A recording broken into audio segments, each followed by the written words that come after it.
So ஜென்ரலா இந்த 2026க்கு ஜோதிட ரீதியாகவே நிறைய பேர் பலன் சொல்லுவாங்க. நம்ம இந்த வாட்டி என்ன பார்க்க போறோம்னா, எண் கணிதல் ரீதியா பார்க்க போறோம். ஒவ்வொரு எண்ணுக்கும் எல்லா கிரகங்களும் அடக்கம். 1ங்கிறது சூரியன் குறிக்கும், 2ங்கிறது சந்திரன் குறிக்கும், 3ங்கிறது குரு குறிக்கும், 4ங்கிறது ராகு குறிக்கும், 5ங்கிறது புதனை குறிக்கும், 6ங்கிறது சுக்கிரனை குறிக்கும், 7ங்கிறது கேது குறிக்கும், 8ங்கிறது சனி பகவானை குறிக்கும், 9ங்கிறது நம்ம செவ்வாய் பகவானை குறிக்கும். இப்ப 2026 2 + 0 + 2 + 6 கூட்டினீங்கன்னா 10 வரும். ஸோ 1 + 0 1. ஸோ இந்த 2026 பொதுவாக சூரியன் ஆதிக்கம் கொண்ட வருடமாகவே இருக்கும். Okay sir. எண் 5 எப்படி சார் இருக்கும்? எண் 5 நான் ஆல்ரெடி சொன்னபோது தான் புதன் பகவான். ஸோ எண் 5 யார் பிறந்தன்னு பார்த்தோம்னா 5, 14, 23 பிறந்தவங்கலாம் எண் 5 குறிக்கும். இந்த அரசியல் ரீதியாக யார் பிறந்தவர்கள் பார்த்தோம்னா ஓபிஎஸ் பன்னீர்செல்வம் அவர் எண் 5 தான் பண்ணியிருக்காரு.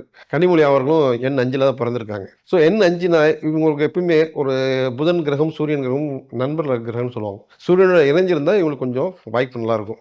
குறிப்பாக சொல்றது பன்னீர்செல்வம் சொல்கிறேன். அவர் டிசிஷன் எடுக்கலாமா வேணாம் யோசிச்சுட்டு இருக்காரு.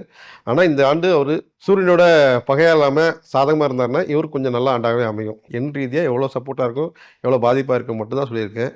ஆனால் இந்த 2026 தமிழக மக்களுக்குள்ள அனைத்து மக்களுக்கும் நல்ல ஆண்டாக அமையட்டும் என்று எல்லாம் உள்ள இறைவனை பிரார்த்திக்கிறேன். நன்றி, வணக்கம்.